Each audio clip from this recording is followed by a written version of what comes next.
ಕರ್ನಾಟಕ ರಾಜ್ಯದ ಸಮಸ್ತ ಸರ್ಕಾರಿ ನೌಕರರಿಗೆ ಇಂದು ನಡೆದಂಥ ರಾಜ್ಯ ಸರ್ಕಾರದ ಸಚಿವ ಸಂಪುಟ ಸಭೆಯ ಮಾಹಿತಿಗಳನ್ನು ತಮ್ಮೊಟ್ಟಿಗೆ ಹಂಚಿಕೊಳ್ಳಿಕ್ಕೆ ಬಯಸ್ತೇನೆ.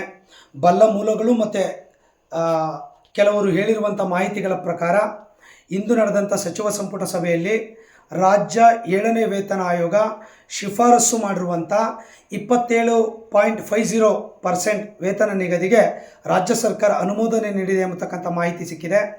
ಹಾಗೆಯೇ 1/7/2022ರಿಂದ ಕಾಲ್ಪನಿಕವಾಗಿ ವೇತನವನ್ನು ನಿಗದಿಪಡಿಸಲು ಸಹ ಇಂದಿನ ಸಚಿವ ಸಂಪುಟ ಅನುಮೋದನೆ ನೀಡಿದೆ ಎಂಬತಕ್ಕಂಥ ಮಾಹಿತಿ ಸಿಕ್ಕಿದೆ. ಹಾಗೂ 1/4/24 ಬದಲಾಗಿ ಆರ್ಥಿಕ ಸೌಲಭ್ಯವನ್ನು 1/8/24ರಿಂದ ಜಾರಿಗೆ ಬರುವಂತೆ ಆರ್ಥಿಕ ಸೌಲಭ್ಯವನ್ನು ನೀಡಲು ಸಹ ಇಂದಿನ ಸಚಿವ ಸಂಪುಟ ಅನುಮೋದನೆ ನೀಡುವಂಥ ಮಾಹಿತಿ ಕೂಡ ನಮಗೆ ಸಿಕ್ಕಿರುವಂಥ ವಿಚಾರ. ಸೊ ಅದೇನೇ ಇರಲಿ, ಇಷ್ಟು ರೀತಿಯ ತೀರ್ಮಾನಗಳು ಆದಂಥ ಸಂದರ್ಭದಲ್ಲಿ ಕರ್ನಾಟಕ ರಾಜ್ಯ ಸರ್ಕಾರ ಇವತ್ತಿನ ಸಚಿವ ಸಂಪುಟದಲ್ಲಿ ತೆಗೆದುಕೊಂಡಿರುವಂಥ ತೀರ್ಮಾನ ಅತ್ಯಂತ ಸಂತೋಷವನ್ನು ತಂದಿದೆ.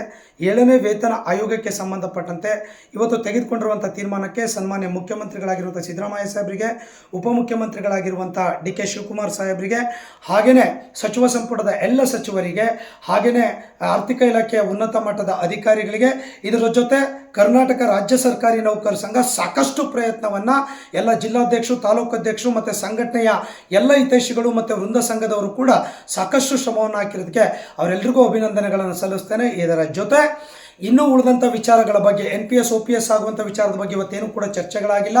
ಹಾಗೆ ರಾಜ್ಯದ ಆರೋಗ್ಯ ಯೋಜನೆ ನೌಕರಿಗೆ ಸಂಬಂಧಪಟ್ಟಂತೆ ಯಾವುದೇ ತೀರ್ಮಾನಗಳು ಇವತ್ತಿನ ಸಭೆಯಲ್ಲಿ ಆಗಿಲ್ಲ.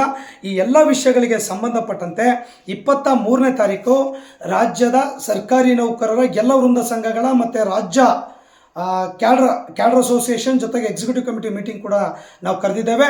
ಅವತ್ತಿನ ಸಭೆಯಲ್ಲಿ ಸ್ಪಷ್ಟವಾಗಿರುವಂಥ ತೀರ್ಮಾನವನ್ನು ಕೂಡ ಮುಂದೆ ಯಾವ ಹೆಜ್ಜೆಗಳನ್ನು ಇಡಬೇಕು ಅನ್ನುವಂಥ ತೀರ್ಮಾನವನ್ನು ಕೂಡ ನಾವು ಮಾಡೋರಿದ್ದೇವೆ ಎಂಬತಕ್ಕಂಥ ಮಾಹಿತಿಯನ್ನು ಕೂಡ ಈ ಸಂದರ್ಭದಲ್ಲಿ ನಾನು ತಮ್ಮೊಟ್ಟಿಗೆ ಹೇಳ್ಕೊಳ್ತಾ, ಇವತ್ತು 7ನೇ ವೇತನ ಆಯೋಗದ ಬಗ್ಗೆ ಒಂದು 4 ತಿಂಗಳು ನಮಗೆ ಅರಿಯರ್ ಸಿಗ್ತಿಲ್ಲ ಅನ್ನುವಂಥದ್ದು ಬಿಟ್ಟರೆ ಇವತ್ತಿನ ತೀರ್ಮಾನ ಒಂದಿಷ್ಟು ನೌಕರಿಗೆ ಅನುಕೂಲ ಆಗಿದೆ.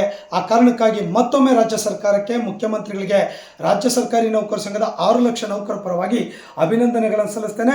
ಮುಂದಿನ ತೀರ್ಮಾನಗಳನ್ನು 23ನೇ ತಾರೀಕು ನಿಮ್ಮೊಟ್ಟಿಗೆ ಎಲ್ಲರ ಜೊತೆ ಕೂತ್ಕೊಂಡು ಚರ್ಚೆಗಳನ್ನು ಮಾಡಿ ಮುಂದೆ ಏನು ನಿರ್ಧಾರಗಳನ್ನು NPS ಬಗ್ಗೆ ಇರ್ಬೋದು, ಆರೋಗ್ಯ ಯೋಜನೆ ಬಗ್ಗೆ ಮುಂದೊಳ್ಳೆ ತೀರ್ಮಾನಗಳನ್ನು ನಾವು ತೆಗೆದುಕೊಳ್ಬೇಕಾಗ್ತದೆ ಅಂತಕ್ಕಂಥ ಅಂಶವನ್ನು ತಮ್ಮೊಟ್ಟಿಗೆ ಹಂಚ್ಕೊಳ್ತಾ ಇವತ್ತಿನ ಸಚಿವ ಸಂಪುಟದ ನಿರ್ಧಾರಕ್ಕೆ ನಾನು ಮತ್ತೊಮ್ಮೆ ತಮಗೆ ಧನ್ಯವಾದಗಳನ್ನು ಸಲ್ಲಿಸ್ತೇನೆ. ನಮಸ್ಕಾರ.